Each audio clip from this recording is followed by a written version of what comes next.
Today we're going to swap out a steam valve on a Linea PB. Pretty easy job, just a few basic tools required, and we'll be putting in a fully refurbished steam valve, and we'll take the old one out for refurbishment and reuse in the next machine. Let's get into it.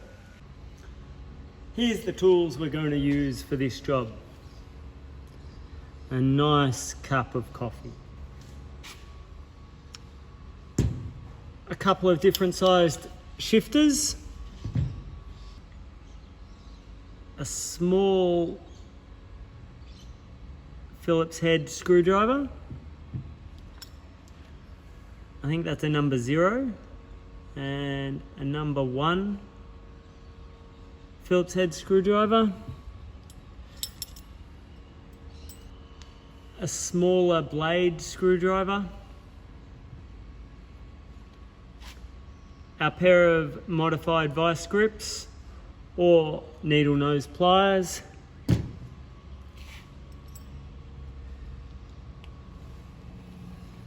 $18mm spanner, although the other 2 shifters will work just fine. 5mm Allen key.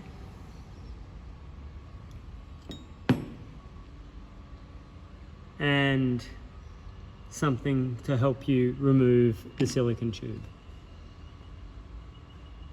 We're working on a machine that's cold, so no gloves required, but they are a great idea, and I definitely recommend using them on a hot machine. First job is to either power off the machine and depressurize the steam boiler, or alternatively we can just pop in and close this valve here that travels directly through to the back of the steam valve. Then we're good to start dismantling. First up, we're just going to remove this little white cap so we can access the... Oh, there we go. Sometimes they can be a little bit tight. But behind that, we just have a nut and a bolt that hold the steam knob on. So here I've got about the only specialized tool. This is a modified version of some narrow jaw vice grips, specifically ground down so it can fit inside here. But needle nose pliers will also achieve the same job. So now we just need to screw this bolt holding the nut steady, and you can see I'm turning the bolt in a clockwise direction. And nuts come off. Now we're able to unscrew the steam knob most of the way. There's one other bolt we need to touch at the top. To get the rest of the knob off, we need a 5mm Allen key, and we just undo this bolt here, which controls the throw of the steam valve knob. So with that, we can now unscrew the knob all the way. And essentially that bolt that we've just done would sit there, and you can see how it prevents it from doing more than a complete revolution, and so you can't spin the knob off. This is a bit too much grease for my liking on this steam knob. You probably see some slippage with that much grease. We'll clean that up at the end. Okay, so our next job is to remove this hose from the anti-vacuum valve at the top of the wand that stops your wand sucking milk up. I use a little pick just to break the seal carefully so I don't damage the silicone tube. Just pull that off. That normally has a little cable tie there. We'll make sure we put a cable tie back on when we do that. And then we can just, paying attention to where it comes from, just move that out of the way so we can get these couple of back nuts undone. So all we need to do now is undo this rear bolt or nut here that goes to the steam pipe. It's a 18 mil. It's good practice just to, sometimes you'll just have to move this solenoid a little bit to get access, but just to hold the back of the steam valve with a shifter, or I think it's a 22 mil spanner. And we're just going to undo that. Once we've broken it, we can normally release it by fingers. I think we're there now. Yep, that's free. Okay, the final step before we remove the steam valve is we've got 4 screws like this, 2 at the top and then 2 directly underneath. And you want to use a number 1 Phillips head, which is a smaller size Phillips head. These are soft screws, and if you use a bigger one, you'll tend to burr them over. If you use a smaller one, equally you'll burr them out. So get a good fit, press firmly, and make sure you don't slip while you do it so you don't wreck the screw. At this point, I normally recommend having a cup on hand for all your spare parts so you don't end up putting a screw somewhere where you'll think it's a nice safe place and then you can't find your nice safe place. At this point, we can remove the valve body. Just move that hose down a little bit. You don't want to go moving these internal rigid hoses too much so you don't break them. And then we can just finagle this out of place. Actually, you do need to remove that front part of the valve. There we go. Steam valve removed. This actuator piston belongs in there. At this point, we can go ahead and service the wand. If we're going to be just swapping it out with a refurbished one, then we've just got one more nut here to remove this mounting plate. Alright, so as I mentioned before, there's a bit too much grease on all of that for my liking. So I'm just going to clean that up before we go any further.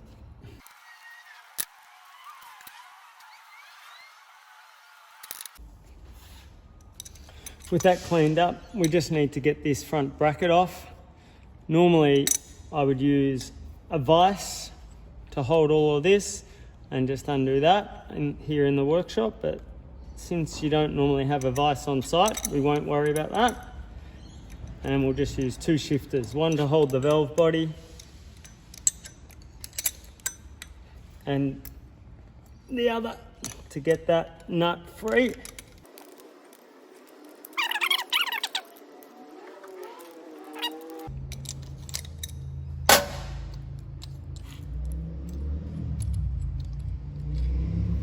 Comes off, and you can see where the steam bracket will locate. So now we're going to prep our refurbished wand onto the bracket so it can go back into the machine. We insert it this way with the bolt to the top and the recess coming in towards the valve. No washers, just straight on with the securing nut. And you do want to have this quite firmly in place, as constant use can loosen this up, and you don't want to have to do all this just because you didn't tighten the nut.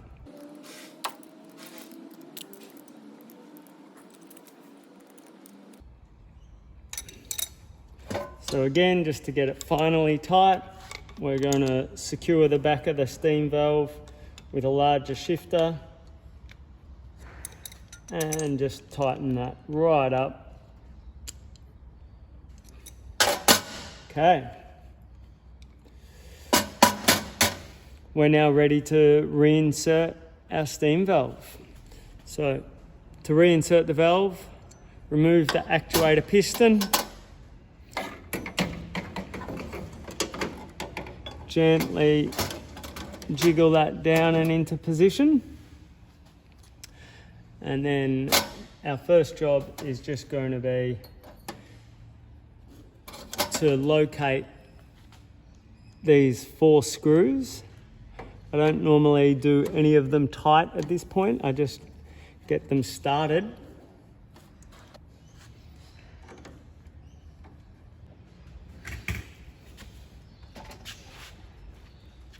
You can see on the underside here, I'm actually just using a shorter version of the screwdriver so as I can clear over the drip tray. I've now got all 4 screws started, so I'll get those done up.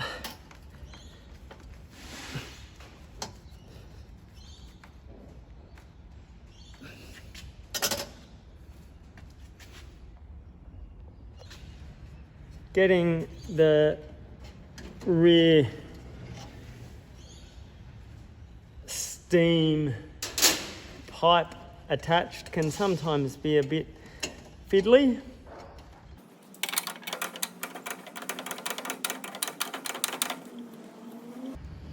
Right, I had a fair bit of trouble getting that nut to screw up then.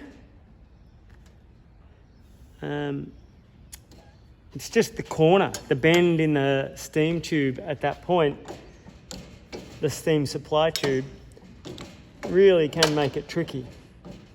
And then just supporting the back of the valve for the last tighten up, and we're done. With the valve reinstalled, we can now feed back our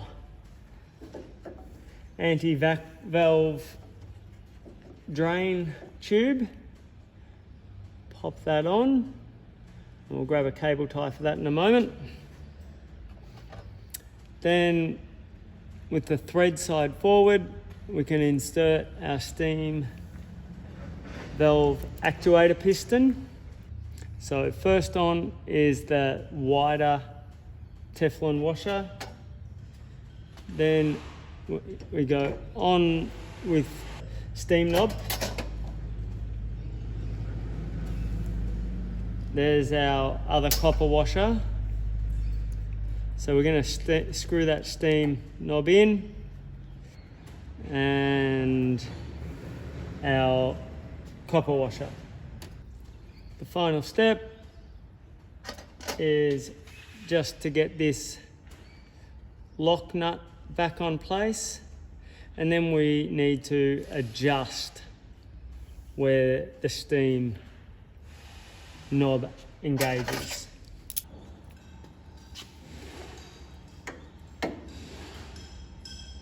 So now you can see that knob has positive stops at both ends. Hopefully one end coincides with fully closed and the other fully open. If that's not quite the case, if when you're closed you've got a little bit of leakage coming out of the end of the steam wand, or when you're fully open you don't have full power, then we just need to adjust this couple of screws and lock nuts in here to get exactly the throw we'd like on the wand. So let's look at how that works. Okay, let's look a little bit at how this wand works. As I screw in the steam knob, I press this piston in, and that opens a valve allowing steam to travel in through the valve and down through here. As I unscrew my steam knob, this pulls out, that valve closes, and the steam stops. so we can adjust the way where our knob engages using this little front brass lock nut on this coupling here. If when we fully open our steam, we don't have full power, it means then we're not able to push the knob in far enough. So we're just going to unscrew this coupling half a screw, lock it back up, and then we should have more power. If on the other hand, when we fully close the steam knob and there's still some steam leakage, it means it's not coming out far enough. So we need to screw this brass coupling back in and lock it off. It will take some trial and error, and you'll end up removing this front nut several times to get it just right. But with a little bit of patience, you'll have it working beautifully. Okay, so